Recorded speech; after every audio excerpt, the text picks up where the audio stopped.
Hi friends, എല്ലാവർക്കും സ്രേൽ ബ്ലോഗിലേക്ക് സ്വാഗതം. അപ്പോൾ ഫ്രണ്ട്സ്, ഇതിപ്പോൾ ഈ ഒരു വീഡിയോ നിങ്ങളുടെ മുന്നിലോട്ട് വന്നിരിക്കുന്നത് നിങ്ങൾ തംബ്നെയിലിൽ കണ്ട പോലെ തന്നെ ഓണപ്പരീക്ഷയുമായി ബന്ധപ്പെട്ട് എന്താണ് നടത്തുന്നത് എന്നുള്ള ഒരു അപ്ഡേറ്റ് ഇപ്പോൾ പുറത്തു വന്നിട്ടുണ്ട്. അപ്പോൾ അതുമായിട്ട് ബന്ധപ്പെട്ടുള്ള കാര്യങ്ങളാണ് നിങ്ങളോട് ഷെയർ ചെയ്തത്. അപ്പോൾ നേരെ വീഡിയോയിലോട്ട് പോകാം. ആദ്യമായിട്ടാണ് എൻ്റെ ചാനൽ കാണുന്നതെങ്കിൽ ഒന്ന് സബ്സ്ക്രൈബ് ചെയ്യുക. ഫ്രണ്ട്സ്, 2025 വർഷത്തിലെ അക്കാഡമിക് കലണ്ടർ പുറത്തിറക്കിയിട്ടുണ്ട്. അപ്പോൾ അതനുസരിച്ച് ഓണപ്പരീക്ഷ എപ്പോഴാണെന്നാണ് പറയുന്നത്. അപ്പോൾ ഫ്രണ്ട്സ്, ഓഗസ്റ്റ് 20-ാം തീയതിയാണ് നമ്മുടെ പരീക്ഷകൾ ആരംഭിക്കുന്നത്.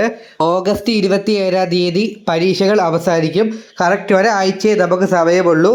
ഇനി നമ്മുടെ ഓണം അവധികൾ തുടങ്ങുന്നത് ഓഗസ്റ്റ് 29-ാം തീയതിയാണ്, അവസാനിക്കുന്നത് സെപ്റ്റംബർ 8-ാം തീയതിയാണ്. അതായത് ഒരാഴ്ച നമ്മുടെ ഓണം പരീക്ഷയും അതോടൊപ്പം ഓഗസ്റ്റ് 29-ാം തീയതി മുതൽ സെപ്റ്റംബർ 8-ാം തീയതി വരെ നമുക്ക് അവധിയുമാണ് ഇപ്പോൾ നൽകിയിരിക്കുന്നത്.